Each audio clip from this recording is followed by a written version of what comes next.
أما بعد فأعوذ بالله من الشيطان الرجيم بسم الله الرحمن الرحيم والعصر إن الإنسان لفي خسر إلا الذين آمنوا وعملوا الصالحات وتواصوا بالحق وتواصوا بالصبر صدق الله العظيم وبلغنا رسوله النبي الكريم الأمين إن الله وملائكته يصلون على النبي يا أيها الذين آمنوا صلوا عليه وسلموا تسلیما۔ سب مل کے محبت کے ساتھ گنبد خضرا کا تصور بنا کے آقا دو عالم صلی اللہ علیہ وسلم کی بارگاہ میں ہدیہ درود و سلام پیش کیجیے۔ الصلاۃ والسلام علیک سیدی یا رسول اللہ وعلی آلک واصحابک سیدی یا حبیب اللہ۔ الصلاۃ والسلام علیک سیدی یا رحمۃ للعالمین وعلی آلک واصحابک سیدی یا خاتم النبیین۔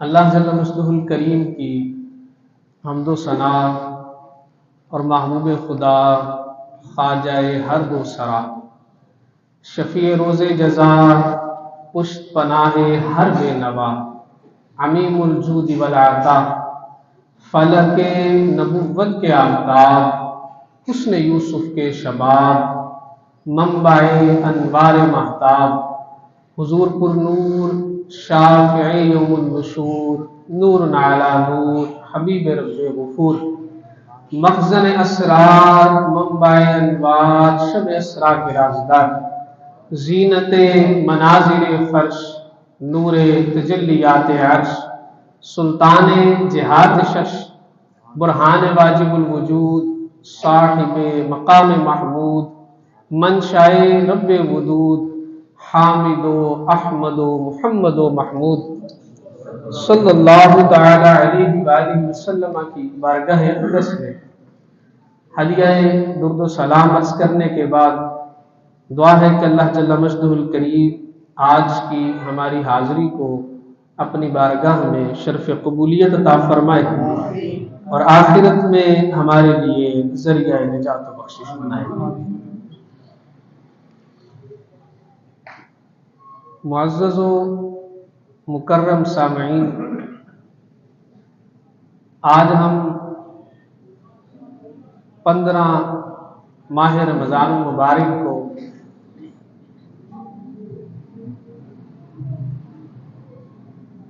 جامع مسجد انوار مدینہ میں ماہانہ درس قرآن کے موقع پر حاضر ہیں۔ میں خراج تحسین پیش کرنا چاہتا ہوں عزیزم مولانا قاری غلام صغیر احمد سعیدی صاحب کو زید شرفہ، اور اس جامع مسجد کی انتظامیہ کو کہ جو بڑی محبت کے ساتھ ماہانہ درس قرآن کا اہتمام کرتے ہیں۔ اللہ تعالیٰ ان تمام احباب کو جزائے خیر عطا فرمائے اور ان کو اس مبارک عمل پر استقامت عطا فرمائے۔ عزیزان گرامی، آج کی ہماری گفتگو کا موضوع وقت کی قدر و اہمیت ہے۔ وقت کی اہمیت کا اندازہ آپ اس بات سے لگا سکتے ہیں کہ حضرت امام حسن بصری رحمۃ اللہ تعالی علیہ فرماتے ہیں انما انت ایام فاذا ذهب یوم قد ذهب بعد۔ فرماتے ہیں کہ آپ وقت کو یوں سمجھیے کہ وقت ہی آپ کی ساری زندگی ہے۔ انما انت ایام، ہماری میری آپ کی زندگی، ہماری عمر، ہماری زندگی کا دوسرا نام وقت ہے۔ ہماری زندگی کا کیا مطلب ہے کہ ہمارا وہ وقت جو ہم اس دنیا میں گزاریں گے۔ تو ہمیں انما انت ایام، یہ جو دن گزر رہے ہیں ان کی اہمیت فرمایا تمہیں اس طرح سمجھنی چاہیے کہ یہ وقت، یہ جو دن گزر رہے ہیں یہ خود تمہاری ذات ہے۔ فَإِذَا ذَهَبَ يَوْمٌ، جب ایک دن گزرتا ہے تو وہ صرف دن نہیں گزرتا، وہ تمہاری زندگی کا ایک حصہ ساتھ لے کے چلا جاتا ہے۔ جب دن گزرتا ہے تو صرف دن نہیں گزرتا، وہ تمہاری زندگی ساتھ لے کے جا رہا ہے۔ تو تم اس سے سمجھو کہ وقت کی تمہارے نزدیک کیا اہمیت ہونی چاہیے۔ اللہ رب العزت نے قرآن مجید فرقان حمید میں ارشاد فرمایا والعصر، زمانے کی قسم ہے، بے شک انسان خسارے میں ہے، نقصان میں ہے۔ قرآن مجید فرقان حمید کی ان آیات کی تفسیر میں حضرت امام رازی رحمت اللہ تعالی علیہ آپ فرماتے ہیں کہ انسان خسارے میں ہے۔ فرماتے ہیں خسارے کا مطلب ہوتا ہے بندے کے اصل سرمایہ کا ضائع ہو جانا۔ کوئی آدمی کاروبار کرتا ہے تو نقصان کب ہوتا ہے؟ نقصان تب کہا جاتا ہے جب اس کا اصل سرمایہ وہ ضائع ہونا شروع ہو جائے تو کہا جاتا ہے کہ اب کاروبار میں نقصان ہو رہا ہے۔ امام رازی رحمت اللہ تعالی علیہ فرماتے ہیں رب تبارک و تعالی نے فرمایا انسان خسارے میں ہے، مطلب یہ ہے کہ انسان کا جو سب سے قیمتی سرمایہ ہے وہ اس کی عمر، اس کی زندگی اور اس کا وقت ہے۔ چونکہ یہ وقت گزر رہا ہے اس لیے انسان خسارے میں، اس کا سب سے قیمتی سرمایہ وہ اس کے ہاتھ سے جا رہا ہے۔ پھر مزید وضاحت فرمائی کہ سارے انسان کیسے خسارے میں ہو گئے؟ فرمایا اگر تو کوئی شخص اپنا وقت نافرمانیوں میں گزار رہا ہے، گناہوں میں گزار رہا ہے، تو یہ تو ایسا معاملہ ہے کہ بے شک یہ خسارے میں جا رہا ہے۔ اور اگر کوئی شخص اپنا وقت جائز کاموں میں گزار رہا ہے، مباح کاموں میں گزار رہا ہے، وہ ثواب والے کام نہیں ہیں، جائز اور مباح ہیں، تو فرمایا پھر بھی یہ خسارے میں ہے کہ یہ اگر ثواب والے کام کرتا تو اس کو فائدہ حاصل ہو جاتا۔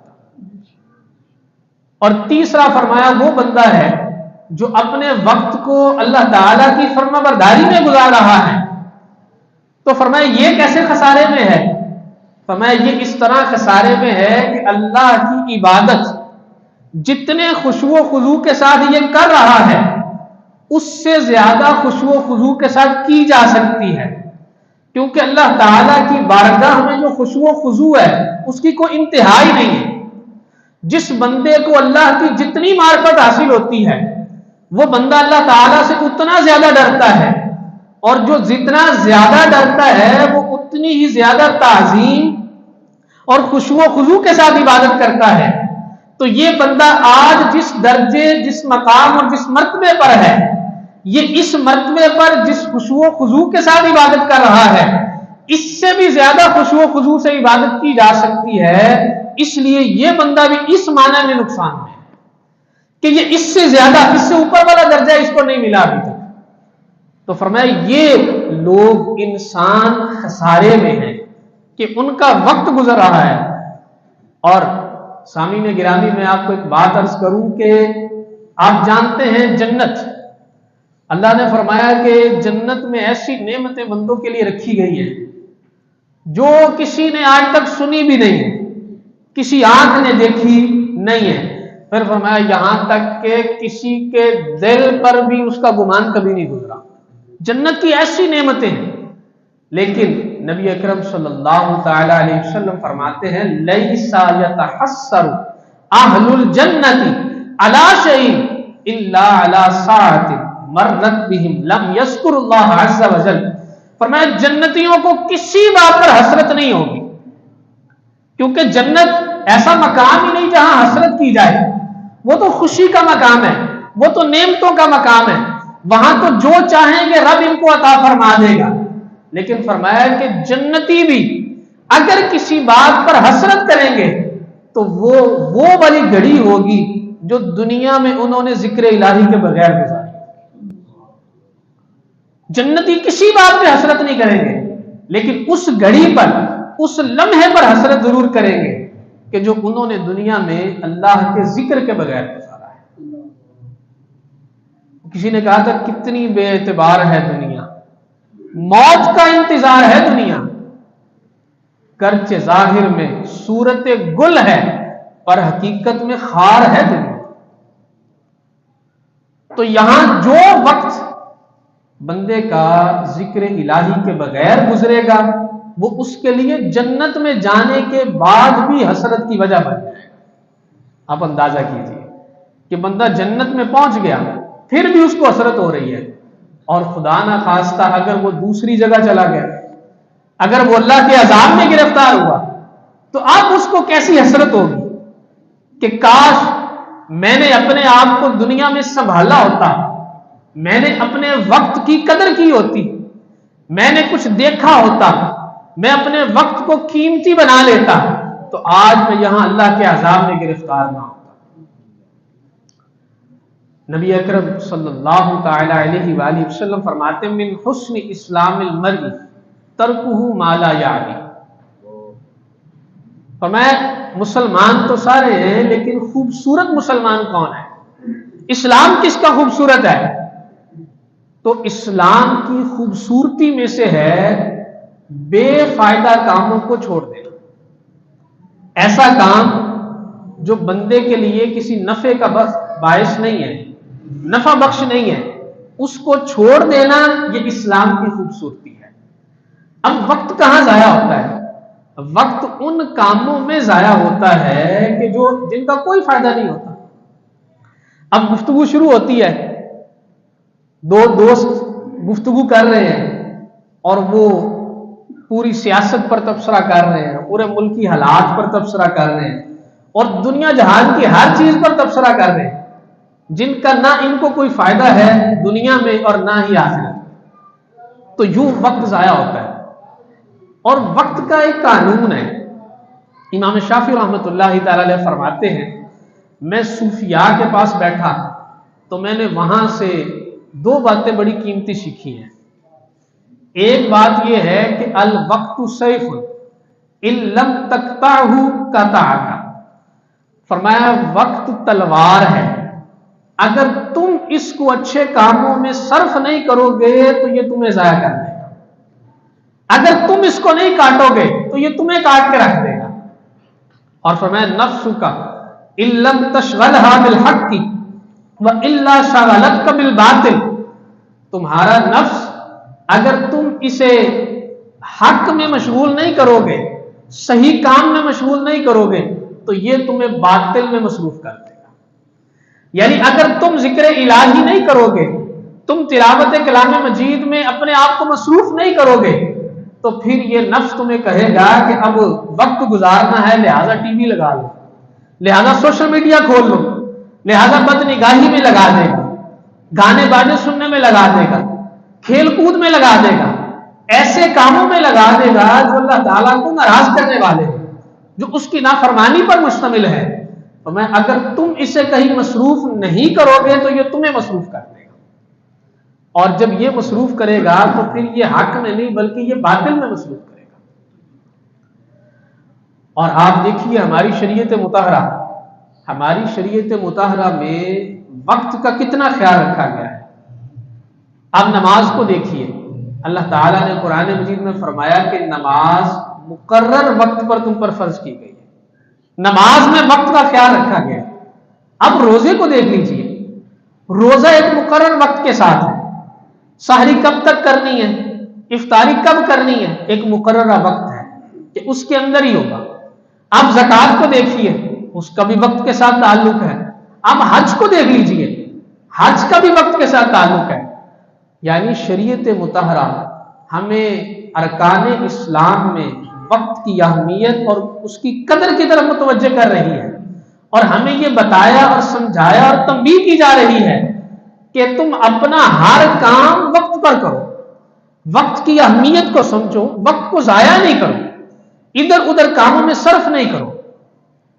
اور نبی اکرم صلی اللہ علیہ وسلم نے متعدد مقامات پر وقت کی اہمیت کو بیان کیا ہے. آقا کریم علیہ الصلوۃ والسلام ارشاد فرماتے ہیں اغتنم خمسا قبل خمس, فرمایا 5 چیزوں سے پہلے 5 چیزوں کو غنیمت جان لو. شبابک قبل حرم, اپنی جوانی کو غنیمت جان لو بڑھاپے سے پہلے.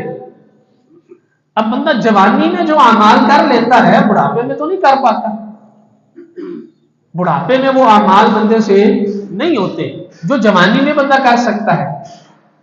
بلکہ ایک اور دوسری روایت ہے, اس کو ہم مکمل کرتے ہیں, لیکن میں ایک اور روایت کے ساتھ اس کو ذرا آپ کو ملا کے تھوڑی اور وضاحت کر دوں. حضرت عبداللہ بن عباس رضی اللہ عنہ سے حدیث کے راوی ہیں, فرمایا نعمتان مغبون فیہما کثیر من الناس, 2 نعمتیں ایسی ہیں جن میں کثیر لوگ نقصان میں ہیں. الصحت والفراغ, 2 نعمتیں کون سی ہیں؟ فرمایا صحت اور فراغت. یہ 2 نعمتیں ایسی ہیں, نبی کریم صلی اللہ علیہ وسلم نے فرمایا بہت سارے لوگ ان 2 نعمتوں کے حوالے سے نقصان میں ہیں. علامہ ابن جوزی رحمۃ اللہ تعالی علیہ اس حدیث کی شرح میں لکھتے ہیں, آپ فرماتے ہیں کبھی ایسا ہوتا ہے کہ بندے کے پاس صحت ہوتی ہے لیکن فراغت نہیں ہوتی, کسب معاش میں مشغول ہوتا ہے, رزق کمانا ہے اس میں لگا ہوتا ہے, صحت ہے لیکن فراغت اس کے پاس نہیں ہے. اچھا کبھی ایسا ہوتا ہے کہ فراغت ہوتی ہے لیکن پھر صحت نہیں رہتی. اب بندہ فارغ ہے, اس کو کسب معاش کی فکر نہیں ہے, فارغ ہے, وقت ہے لیکن صحت نہیں ہے. اور کبھی ایسا ہوتا ہے کہ صحت بھی ملتی ہے, فراغت بھی ملتی ہے, لیکن بندہ اپنے اس وقت اپنی صحت اور اپنی فراغت کو اللہ کی نافرمانیوں میں لگا دیتا ہے.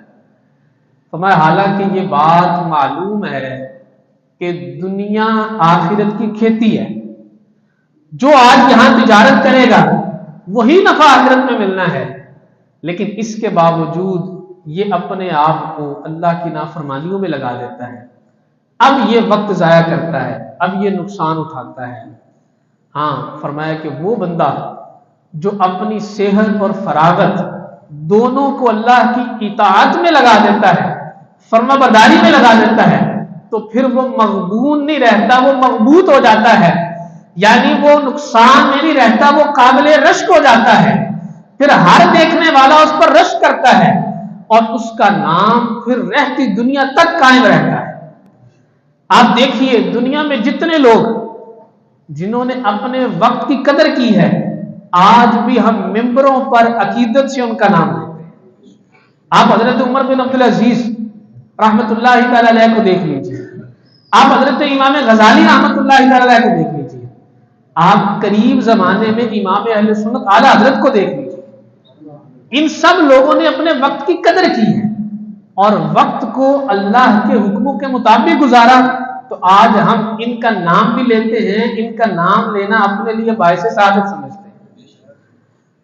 تو فرمایا کہ اپنی جوانی کو اپنے بڑھاپے سے پہلے غنیمت جان لو, اور فرمایا وصحتک قبل سقمک, اپنی صحت کو اپنی بیماری سے پہلے غنیمت جان لو.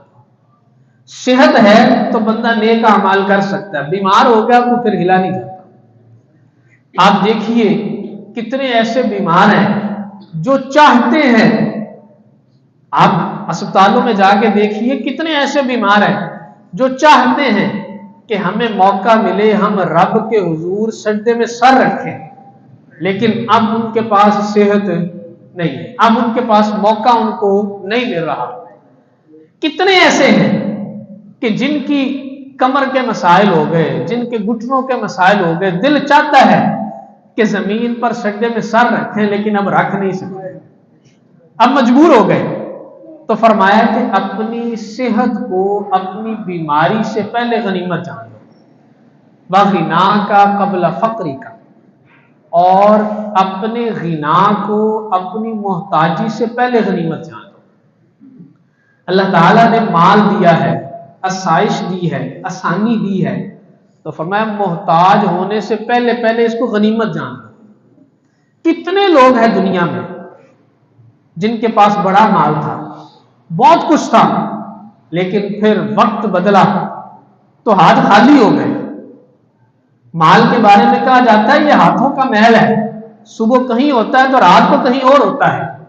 تو کتنے ایسے لوگ تھے جن کو یہ لگتا تھا کہ یہ دائمی ہے، یہ ہمیشہ کا ہے، اور وہ اس کے گمان میں کیا کچھ کرتے تھے، لیکن پھر وقت بدلنے سے وہ حالات آئے کہ کچھ بھی پاس نہ رہا۔ تو وہ فرمایا جا رہا ہے کہ غنا کا قبل فقری کا، اپنے غنا کو اپنی محتاجی سے پہلے غنیمت جان لو۔ نبی اکرم صلی اللہ تعالی علیہ وسلم بندے کو تنبیہ کر رہے ہیں کہ بندہ پہلے ہی دیکھ لے۔ دیکھیں جو محتاجی ہوتی ہے، فقیری ہوتی ہے، مال کا نہ ہونا، یہ بہت بڑی آزمائش ہوتی ہے۔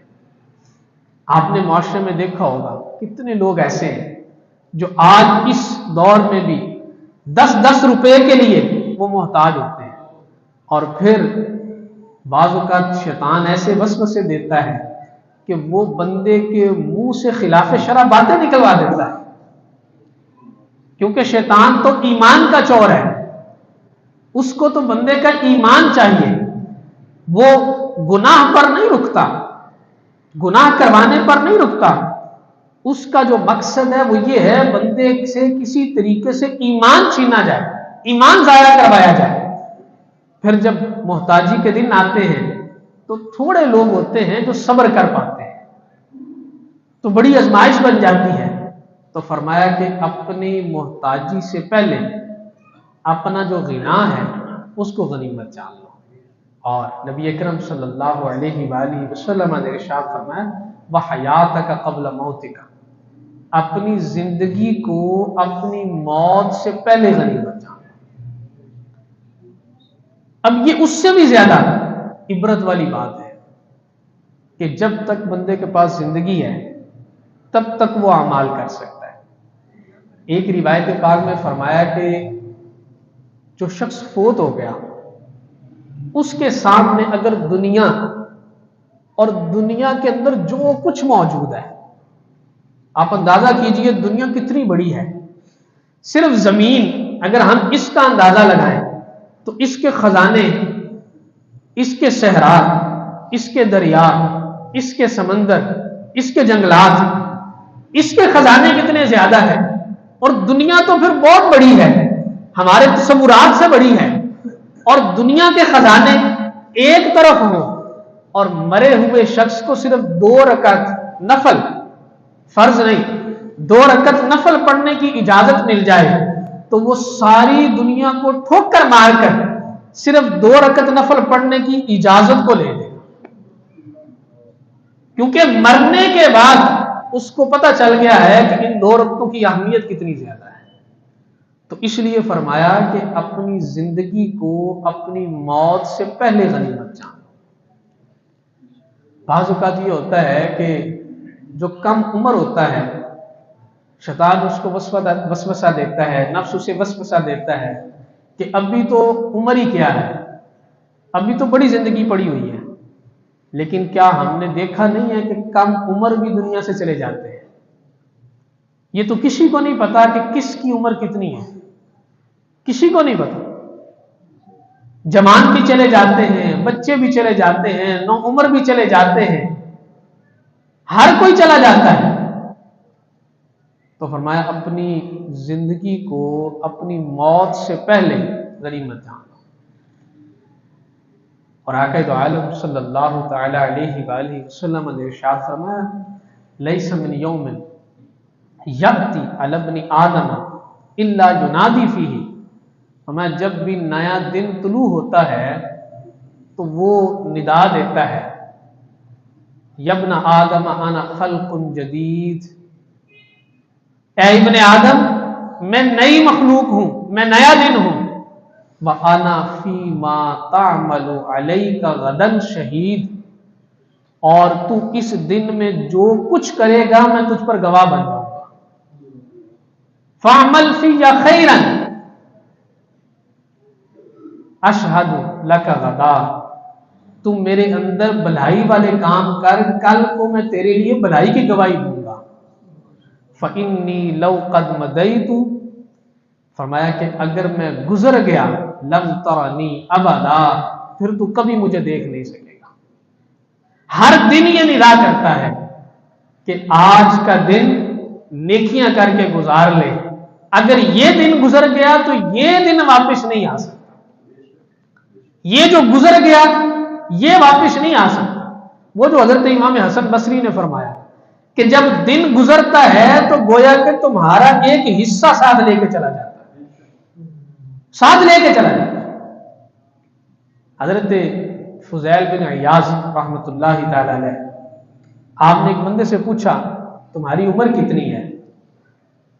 تو وہ شخص کہنے لگا کہ 60 سال ہو گئی. 60 سال عمر ہو گئی.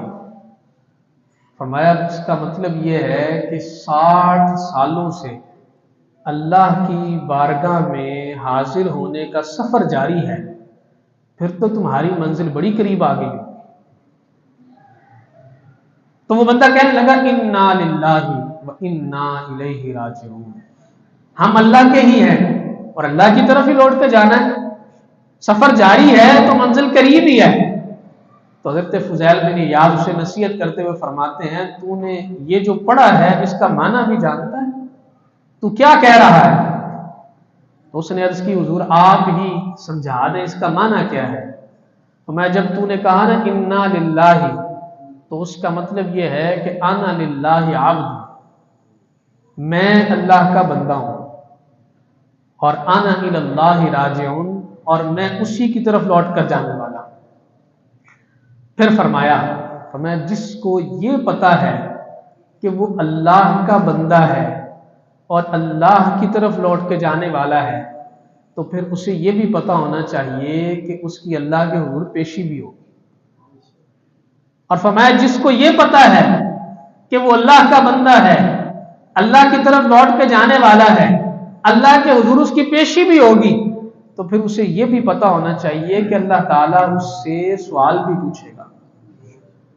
اور جس کو یہ پتا ہے کہ اللہ کے حضور اس سے پوچھا جائے گا، اس کو پھر اپنا جواب تیار رکھنا چاہیے. تو کیا جواب ہے تمہارا؟ اب عرض گزار ہوا حضور پھر آپ فرمائیں اب نجات کا کیا رستہ ہے؟ زندگی تو گزر گئی ساری، اب کیا کروں؟ تو حضرت فضیل بن عیاض رحمۃ اللہ تعالی علیہ نے میرے لیے، آپ کے لیے، ہم سب کے لیے ہمیں وہ نصیحت بیان فرمائی کہ جتنی زندگی گزر گئی سو گزر گئی. آپ اگر رجوع کرنا چاہتے ہو، آپ اپنے وقت کو قیمتی بنانا چاہتے ہو تو کیا کرو؟ فرمایا بڑا آسان رستہ ہے. عرض کی حضور فرمائے کیا تدبیر ہے؟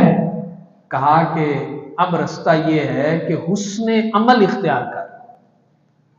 وہ جو قرآن مجید نے فرمایا کہ انسان خسارے میں ہے الا الذین آمنوا وعملوا الصالحات، مگر وہ لوگ جو ایمان لائے اور اچھے عمل کیے. فرمایا حسن عمل اختیار کر لو، اور جو بقیہ زندگی رہ گئی ہے اس کو ساری کو خوبصورت بنا لو. جب تم حسن عمل اختیار کرو گے، بقیہ زندگی کو سنوار لو گے، اللہ تعالیٰ تمہارے اگلے گناہ بھی معاف کر دے گا، پچھلے گناہ بھی معاف کر دے گا. اور پھر فرمایا لیکن اگر تم نے وہی انداز برتا جو پہلے تھا، پہلے بھی غفلت میں پڑے ہوئے تھے اور بقیہ زندگی بھی غفلت میں گزاری، تو فرمایا پھر تمہیں اگلی باتوں کا بھی حساب دینا پڑے گا اور پچھلی باتوں کا بھی حساب دینا پڑے گا.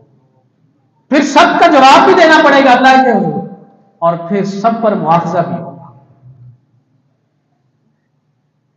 تو میرے آپ کے لیے، ہم سب کے لیے یہ نصیحت ہے کہ جو زندگی گزر گئی سو گزر گئی. اب اگلی جو آنے والی ہے اس کو سنوارنے کا طریقہ یہ ہے کہ بندہ اللہ کے حضور تائب ہو جائے، توبہ کرنے والا ہو جائے اور اپنے اوپر غور کرے. بندے کہتے ہیں کہ ہمارے ساتھ یہ معاملہ ہے، ہمارے ساتھ وہ معاملہ ہے، تو ہم سے پتہ نہیں کون سا گناہ ہو گیا۔ اب یہ بہت تعجب والی بات ہے۔ صوفیاء تو یہ فرماتے ہیں کہ بندہ اگر اطاعت گزار ہو، نیک ہو، متقی ہو، پرہیزگار ہو، فرماتے ہیں پھر بھی اللہ کے حضور توبہ کرے۔ کیوں؟ یہ تو نمازیں پڑھ رہا ہے، یہ تو زکوٰۃ دے رہا ہے، یہ تو روزہ رکھ رہا ہے، یہ تو حج کر رہا ہے، یہ تو غریبوں یتیموں کا خیال بھی رکھتا ہے، یہ تو والدین کی تعظیم بھی کرتا ہے، صلہ رحمی بھی کرتا ہے، سب کچھ کرتا ہے، پھر کیوں توبہ کرے؟ فرمایا یہ اس لیے توبہ کرے کہ اللہ کے حضور جس طرح عبادت کرنے کا حق تھا یہ آج تک اس طرح نہیں کر سکا۔ یہ اس بات پر بھی اللہ کے حضور توبہ کرے کہ یا اللہ تیری بارگاہ کا جو ادب تھا میں وہ نہیں کر سکا۔ اور جب یہ نیکوں کا یہ معاملہ ہے تو جو میرے جیسے گناہگار ہیں وہ اگر یہ کہے کہ مجھ سے کون سا گناہ ہو گیا تو یہ تعجب والی بات ہے۔ بندے کو چاہیے کہ وہ اپنا محاسبہ کرے، وہ اپنا احتساب کرے، اپنی زندگی کا جائزہ لے۔ آپ دیکھیے ہماری آدھی سے زیادہ زندگی تو سو کر گزر جاتی ہے۔ اگر ایک بندے کو 60 سال کی زندگی ملتی ہے تو کم از کم 20 سال تو اس کے سو کے گزر گئے، اس کے بعد تو 20-25 سال کسب معاش میں گزر گئے، باقی بچا کیا 10-15 سال، اس میں کبھی نماز پڑھی کبھی نہیں پڑھی، اور اگر پڑھی بھی ہے تو وہ کن خیالوں کے ساتھ پڑھی ہے، خشوع و خضوع کتنا تھا، اللہ کے حضور حاضری کتنی تھی، اور اس کے باوجود بندہ کہے کہ میرا گناہ کوئی نہیں، یا اس کو یہ لگے کہ مجھ سے کیا گناہ ہوا، تو اس پر تعجب بھی کیا جا سکتا ہے کہ یہ کہاں پھر رہا ہے، یہ کہاں گھوم رہا ہے۔ تو بندے کو اللہ کے حضور توبہ کرنی چاہیے۔ بقیہ زندگی کو سنوارنے بچانے کا طریقہ یہ ہے جو حضرت فضیل بن عیاض رحمۃ اللہ تعالی علیہ نے بتایا کہ بندہ توبہ کرے اور اپنی باقی زندگی کو حسن اعمال سے سنوار لے، اچھے اعمال اختیار کرے۔ اگر نماز نہیں پڑھتا تو توبہ کرے اور نماز کی پابندی کرے، نماز با جماعت ادا کرے۔ اگر زکوٰۃ نہیں دیتا تو زکوٰۃ ادا کرے۔ اگر والدین کا نافرمان ہے تو والدین سے معافی مانگے، ان کے جتنے حقوق تلف کیے ہیں ان سے معافی مانگے اور آئندہ ان کی فرما برداری اختیار کرے۔ اگر لوگوں کا حق کھایا ہے تو ان سے معافی تلافی کرے اور ان کے حقوق ادا کرے۔ تو بندے کے اندر جو جو کمیاں ہیں ان کو تلاش کرے، اپنا محاسبہ کرے اور ان سب کو نکالے۔ اور پھر اس سے بڑھ کر کچھ گناہ ایسے ہیں کہ جن کا ہم سب کو پتہ ہے کہ یہ گناہ ہے اور بہت سارے لوگ بچنے کی کوشش بھی کرتے ہیں، لیکن کچھ گناہ ایسے ہیں کہ ہماری اکثریت کو پتہ ہی نہیں ہوتا کہ یہ بھی گناہ ہے۔ مثال کے طور پر ہم سب کو پتہ ہے جی معاذ اللہ شراب نوشی گناہ ہے، تو سمجھدار آدمی شراب سے بچتا ہے، جوا کھیلنا گناہ ہے بندہ بچتا ہے، سود گناہ ہے بندہ بچتا ہے، لیکن مسلمان بھائی کے بارے میں دل میں کینہ رکھنا، بلا وجہ دل میں مسلمان بھائی کے بارے میں دشمنی رکھنا، یہ بھی گناہ کبیرہ ہے۔ گناہ بھی ہے اور گناہ کبیرہ ہے، آپ اندازہ کیجئے۔ مسلمان سے حسد کرنا یہ گناہ کبیرہ ہے۔ دوسروں کی خیر خواہی نہ چاہنا بلکہ ان کی بدخواہی کے پیچھے ان کا برا چاہنا، نقصان کرنا، لوگوں کا جھگڑا کروا دینا آپس میں، ادھر کی بات ادھر لگا دی، ادھر کی بات ادھر لگا دی، یہ بھی گناہ ہے۔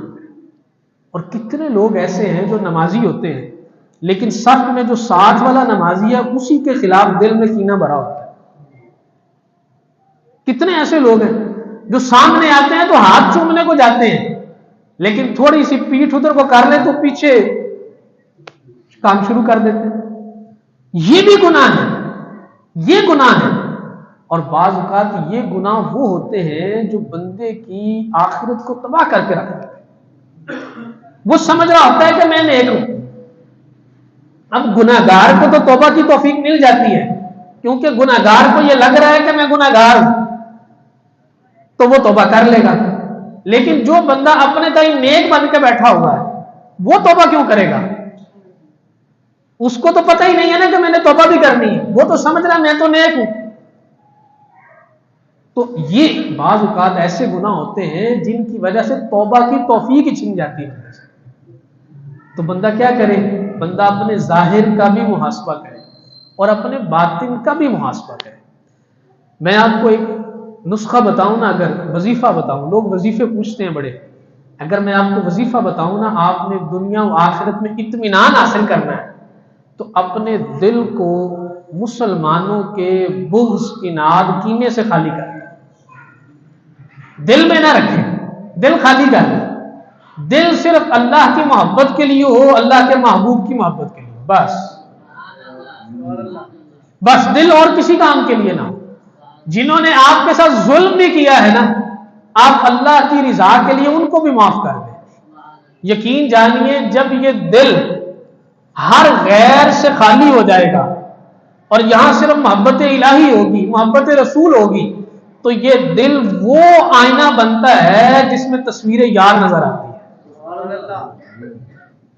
اور جب تک یہ دل خالی نہیں ہوتا، جب تک یہاں خلوت نہیں ہوتی، جب تک یہاں پوری مخلوق بھر کے رکھی ہوئی ہے ہم نے، تو پھر یہاں محبوب نہیں آتے. خلوت یہاں کرنی ہوتی ہے. یہ باطن جو ہے نا اپنا، اس کو پاکیزہ کریں گے، اس کو اجلا کریں گے، ستھرا کریں گے، روشن کریں گے، تو پھر تصویر یار اس دل میں نظر آتی ہے. تو یہ وظیفہ یاد کرنا ہے. وظیفہ کیا ہے کہ دل ہر مسلمان کی دشمنی سے، بغض سے، اناد سے، نفرت سے خالی کرنا. الدین النصیحہ، ہمارا دین اسلام خیر خواہی ہے، تو ہر ایک کی خیر خواہی چاہیے، ہر ایک کی خیر خواہی.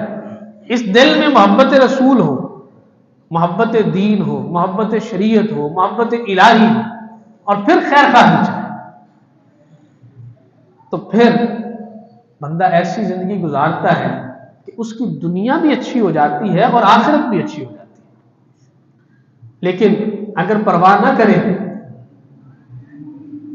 تو حضرت ابو ہریرہ رضی اللہ تعالیٰ عنہ روایت کرتے ہیں، آپ فرماتے ہیں رسول اللہ صلی اللہ علیہ وسلم نے فرمایا، ان اللہ یبغض کل جعزری جواز سخاب بالاسواق.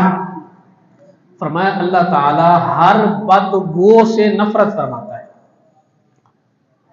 بدگو سے، متکبر سے نفرت فرماتا ہے، جو بازاروں میں شور کرنے والا ہے. جیفت باللیل حمار بالنہار، رات کو مردوں کی طرح سویا رہے اور دن کو گدوں کی طرح گھومتا رہے. جیفت باللیل، رات کا مردار ہے، حمار بالنہار، دن کا گدھا ہے. یعنی رات کو اللہ کے حضور عبادت کے لیے نہیں اٹھتا، سارا وقت سو کے گزار دیتا ہے، اور دن بھی اللہ کے حضور عبادت نہیں کرتا، سارا وقت وہ گھوم کے بازاروں میں گزار دیتا ہے. عالم بامر الدنیا جاہل بامر الاخرہ، دنیا کے معاملات کو جاننے والا ہے، آخرت کے معاملات سے جاہل. تو میں یہ جو بندہ ہے اللہ تعالیٰ اسے اپنا قرب نہیں دیتا، اس سے نفرت فرماتا ہے. جو اپنے وقت کو ضائع کرتا ہے اور دنیا میں تو بڑا سمجھدار ہے، بڑا دانشور ہے، لیکن آخرت کا کچھ پتہ نہیں ہے اس کو.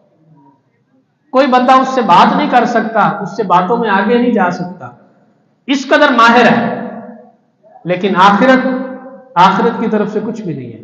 فرمایا یہ اللہ کا محبوب نہیں ہے، اللہ کے ہاں یہ ناپسندیدہ بندہ ہے. اللہ تعالیٰ ایسے شخص کو ناپسند فرماتا ہے. تو آپ دیکھیے نبی اکرم صلی اللہ تعالی علیہ وآلہ وسلم فرماتے ہیں، لا تزول قدم عبد یوم القیامہ حتی یسأل عنہ عن شبابہ فیما افنا. میں قیامت کا دن ہوگا، بندہ حاضر ہوگا، اب اس سے حساب ہوگا، تو اس کے قدم ہل نہیں سکیں گے، قدم ہل نہیں سکیں گے، یہاں تک کہ اس سے سوال کیا جائے گا اس کی جوانی کے بارے میں. عن شبابہ فیما افناہ، جوانی کے بارے میں پوچھا جائے گا کہاں خرچ کی تھی، بتاؤ بھی جوانی کہاں لگائی ہے. بہت سارے ہوتے ہیں نا، والدین بھی اور نوجوان بھی، ابھی تو عمر کافی ہے، تھوڑی اور عمر ہو جائے گی تو پھر نیک اعمال کریں گے، پھر نماز شروع کریں گے، پھر داڑھی رکھیں گے، پھر نیکیاں کریں گے. تو سوال کس کے بارے میں ہوگا؟ عن شبابی، جوانی کے بارے میں سوال ہوگا. جوانی کہاں گزاری ہے؟ اس کا مطلب یہ ہے کہ اللہ کے حضور جوانی کی خاص اہمیت ہے. ایسا نہیں ہے کہ بڑھاپے میں ہم نے مسجد میں آ کے بیٹھ جانا ہے، نہیں نہیں، جوانی کی خاص اہمیت ہے. جوانی کے بارے میں سوال ہوگا، بھی بتاؤ جوانی کہاں گزار کے آئی. وجہ یہ ہے کہ جوان آدمی 100 رکعت نفل بھی پڑھ سکتا ہے. جوان آدمی قرآن پاک کی تلاوت کرنے بیٹھ تو وہ 10 پارے بھی پڑھ سکتا ہے. جوان آدمی ہے، اس کو کون سی اتنی تھکاوٹ ہونی ہے؟ جوان آدمی ذکر کرنے لگے تو وہ 4 گھنٹے بھی ذکر کر سکتا ہے. بوڑھا آدمی تو پھر تھک جاتا ہے، اس کو تھکاوٹ ہو جاتی ہے، اس سے تو اتنی عبادت نہیں ہو پاتی جتنا جوانی میں ہوتی. پھر جوانی میں جو حواس ہوتے ہیں بندے کے، وہ جس طرح قائم ہوتے ہیں، بڑھاپے میں تو اس طرح نہیں ہوتے. کتنی مرتبہ بڑھاپے میں سننے کی قوت چلی جاتی ہے، بندے کو سمجھ نہیں آتی. وہ سننا چاہتا ہے، وہ چاہتا ہے کہ کوئی بندہ مجھے سنائے میں سنوں، لیکن اس کو سمجھ ہی نہیں آ رہی. کتنی مرتبہ بڑھاپے میں ذہن وہ اتنا کام نہیں کرتا جتنا جوانی میں کرتا تھا. وہ سیکھنا چاہتا ہے، وہ چاہتا ہے کہ میں بھی قرآن زبانی یاد کر لوں، میرے پاس بڑا وقت ہوتا ہے، لیکن اب ہاتھ سے ہی کام نہیں کرتا. کیا کرے؟ تو بعض اوقات بڑھاپے میں وہ نعمتیں نہیں رہتی جو جوانی میں حاصل ہوتی ہیں. تو اس لیے خاص سوال ہوگا جوانی کے بارے میں کہ جوانی بتاؤ کہاں گزار کر آئے. تو ابھی دیکھیے یہ کس قدر عبرت والا مقام ہے کہ بندہ اللہ کے حضور کھڑا ہو، وہ قہار، وہ جبار، اس کی پکڑ اتنی مضبوط، اس قدر پریشانی کا عالم ہوگا کہ بچے بوڑھے ہو جائیں گے. آپ نے سنا ہوگا لوگ کہتے ہیں کہ پریشانی کی وجہ سے فلاں شخص کے بال سفید ہو گئے. وہ تو پھر بھی جوان ہوتا ہے، پھر بھی سفید ہوتے، دن لگتے ہیں، مہینے لگتے ہیں، چلو سال نہ صحیح، لیکن پھر بھی مہینے لگتے ہیں. لیکن رب کے حضور، اس قہار جبار کے حضور جب حاضری ہوگی تو وہ اس قدر قہر اور جلال کا سامنا ہوگا کہ اگر بچہ بھی ہو تو وہ اس پریشانی سے بوڑھا ہو جائے. آن کی آن میں تو بندہ اس بڑی بارگاہ میں کھڑا ہو اور سوال کیا ہو رہا ہے؟ جوانی بتاؤ کہاں گزار کے آئے. اب ہمارے سب کے لیے یہ عبرت کا مقام ہے کہ اللہ نے نعمتیں دی ہیں، اور یقین جانیے اتنی نعمتیں ہیں کہ اللہ فرماتا ہے تم شمار بھی کرو نا پھر بھی گن نہیں سکتے. ہمارا رواں رواں اس کے اوپر اللہ کی کروڑوں نعمتیں ہیں، اور یہ بلا مبالغہ کہہ رہا ہوں. جس کو نظر نہیں آتی نا اس کی نظر کا قصور ہے، اس کی نظر کا قصور ہے. ورنہ ہمارے روئے روئے پر، ایک ایک بال پر اللہ کی کروڑوں نعمتیں، اس قدر زیادہ نعمتیں دی، اور پھر بندے نے وقت ضائع کر دیا، بے فائدہ کاموں میں لگا دیا، ادھر ادھر صرف کر دیا. تو اس سے پھر سوال ہوگا کہ بتاؤ کیا کیا. دوسرا سوال فرمایا وَعَنْ عِلْمِهِ فِيمَا عَمِلَ، علم کے بارے میں سوال ہوگا کتنا عمل کر کے آئے. علم جو تمہیں دیا تھا اس پر کتنا عمل کیا ہے. پتہ ہے نماز فرض ہے، پتہ ہے کہ زکوٰۃ فرض ہے، حج فرض ہے، زکوٰۃ فرض ہے، روزہ فرض ہے، پتہ ہے کہ یہ گناہ ہے، یہ گناہ ہے، یہ گناہ ہے، یہ گناہ ہے، یہ اللہ کی نافرمانی، یہ اللہ کی نافرمانی، جھوٹ حرام ہے، سچ بولنا لازم ہے، غیبت نہیں کرنی، چغلی نہیں کرنی، دھوکہ نہیں دینا، کم نہیں تولنا، غلط بیانی نہیں. یہ علم ہے نا، یہ علم ہے سارا. یہ اس علم کے بارے میں سوال ہوگا کتنا عمل کر کے آئے. آپ تصور کیجئے کہ اگر کسی کی پیشی ہو جائے اس قہار کی بارگاہ میں، اور سوال یہ ہو کہ یہ علم تمہیں دیا تھا بتاؤ کیا کر کے آئے، کتنا عمل کیا. تو بندہ کیا بتائے گا، کیا جواب دے گا؟ وہاں تو سب کچھ ظاہر ہوگا. وہاں تو یہ عذر نہیں چلے گا نا، میرے آج کپڑے ٹھیک نہیں تھے تو میں نے نماز نہیں پڑھی، میں نے یہ سوچا کل سے شروع کروں گا، وہ تو کل آتی کوئی نہیں ہے. کل والے کام تو دنیا میں ہوتے ہی نہیں ہیں، کام تو وہی ہوتا ہے جو آج کیا جاتا ہے، کل تو نہیں آتی. کل تو پھر اگلی کل، کل تو پھر اگلی کل، کل تو پھر اگلی کل.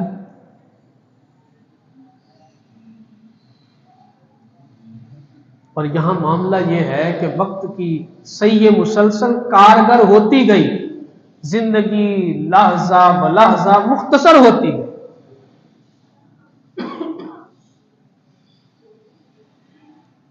تاخیر کا موقع نہ تذبذب کا محل ہے، یہ وقت عمل، وقت عمل، وقت عمل ہے.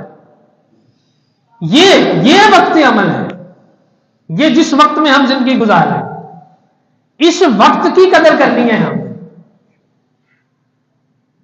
دیکھیں یہ وقت ہی ہماری ساری زندگی ہے. اچھا یہ قیمتی کیسے ہوتا ہے؟ قیمتی کیسے ہوتا ہے؟ جیسے شریعت نے ہمیں ایک نظام دیا ہے نا، ہر چیز ایک وقت کے ساتھ ہے، تو آپ اپنے وقت کو منظم کریں. میں نے ایک بات پڑھی، یقین جانے رش کرنے کو دل کیا. حضرت حماد رحمۃ اللہ علیہ، ان کے بارے میں ان کے شاگرد کہتے ہیں کہ حضرت حماد کی روٹین ایسی تھی، عام زندگی کی روٹین ایسی تھی، فرمایا اگر ان کو یہ پتہ چل جاتا نا کہ کل وہ فوت ہو جائیں گے تو ان کے پاس کوئی وقت ایسا نہیں تھا کہ وہ اپنی روٹین میں کچھ اضافہ کر لیتے. میں اور آپ ہمارا حال تو یہ ہے نا کہ اگر ہمیں پتہ چل جائے کہ ہم کل فوت ہو جائیں گے تو ہم سب کچھ چھوڑ چھاڑ کے ذکر الہی میں مشغول ہو جائیں گے، چلو جو وقت مل گیا ہے. یہ بھی سعادت مند کرے گا، ورنہ تو کہے گا میں اپنا سارا کاروبار سمیٹ کے وہ رسا کے سپرد کر دوں. تو سعادت مند یہ کرے گا کہ چلو سارا چھوڑ چھاڑ کے ذکر الہی. وہ روٹین میں ذکر الہی اتنا کرتے تھے کہ اگر ان کو پتہ چل جائے کہ کل موت ہے تو ان کے پاس مزید کچھ نہیں تھا ایڈ کرنے کے لیے. اب دیکھیے یہ کیسی شخصیت کہ ان کی روٹین کی زندگی ہی ایسے گزر رہی ہے کہ آج بھی موت آ جائے تو ٹھیک اللہ کے حضور پہنچ جائے. تو ہم اپنی زندگی کو منظم کریں، مرتب کریں.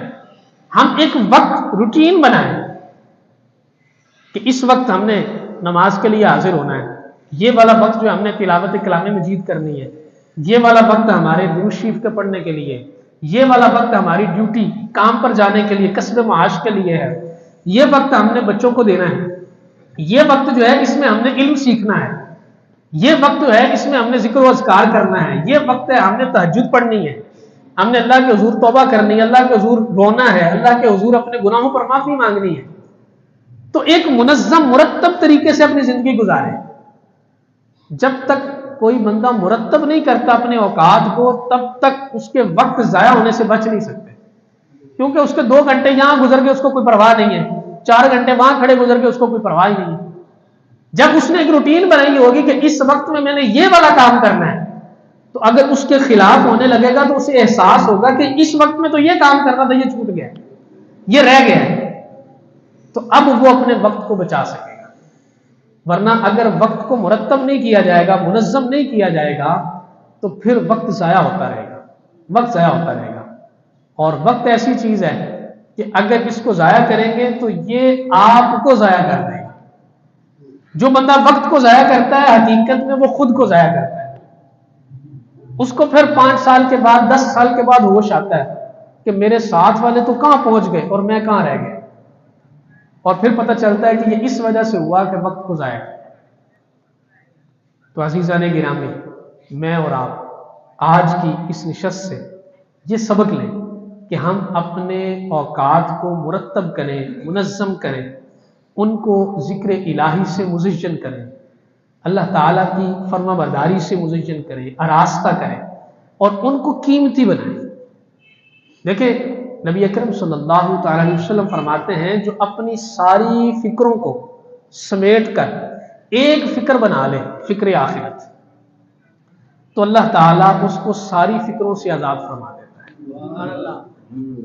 اور جو فکر آخرت کو چھوڑ کے ساری فکروں میں لگا رہے تو پھر مفہوم حدیث یہ ہے کہ پھر وہ انہی میں ہی لگا رہتا ہے، پھر یہ بھی اس کو حاصل نہیں. تو کیا کریں؟ ساری فکروں کو سمیٹ کے ایک فکر بنا لیں، فکر آخرت۔ ہمارا جینا، ہمارا مرنا، ہمارا سونا، ہمارا جاگنا، ہمارا چلنا، ہمارا ملنا، ہمارا دوستی کرنا، ہمارا محبت کرنا، ہمارا نفرت کرنا، ہمارا کھانا، ہمارا پینا، ہمارا خرچ کرنا، ہمارا کمانا، سب کچھ اللہ کے حکم کے مطابق اور اس کی رضا کے لیے ہوتا ہے۔ جب ہم ساری فکروں کو سمیٹ کے ایک فکر بنا لیں گے تو پھر کیا ہوگا کہ ساری فکریں دور ہو جائیں گی، اللہ تعالیٰ آخرت بھی عطا فرمائے گا۔ اور آخرت ایسی بڑی چیز ہے، جس کو آخرت مل جائے اس کو دنیا تو ویسے ساتھ مل جاتی ہے۔ تو دیکھیں نا کہ اگر بندے کو اللہ کی بارگاہ میں محبوبیت مل جائے، بندہ ایسا ہو جو اللہ کا محبوب ہے، بندہ اللہ کا محبوب بن گیا، اب اس کے بعد بندے سے پوچھے کچھ اور چاہیے؟ کچھ بھی نہیں چاہیے۔ جس کو ساری نعمتوں سے بڑی نعمت مل گئی ہے، اب اس کو کچھ اور چاہیے ہی نہیں ہے۔ اور بندہ اللہ کا محبوب کب ہوتا ہے؟ جب اللہ کے محبوب کی کامل اتباع کرتا ہے۔ رستہ بالکل واضح، آسان سامنے ہے۔ سنت کی اتباع بندے کو اللہ کا محبوب بنا دے۔ تو اپنے وقت کو قیمتی بنائیے، نبی اکرم صلی اللہ تعالی علیہ وآلہ وسلم کے فرامین اور آپ کی اتباع، آپ کے فرامین پر عمل کرتے ہوئے آپ کی اتباع کرنے سے اللہ جل مجدہ الکریم آج کی ہماری حاضری کو اپنی بارگاہ میں شرف قبولیت عطا فرمائے۔ جو کوئی غلطی، کوتاہی، کمی ہو گئی، اللہ تعالیٰ اپنے فضل سے معاف فرمائے۔ وما توفیقی الا باللہ۔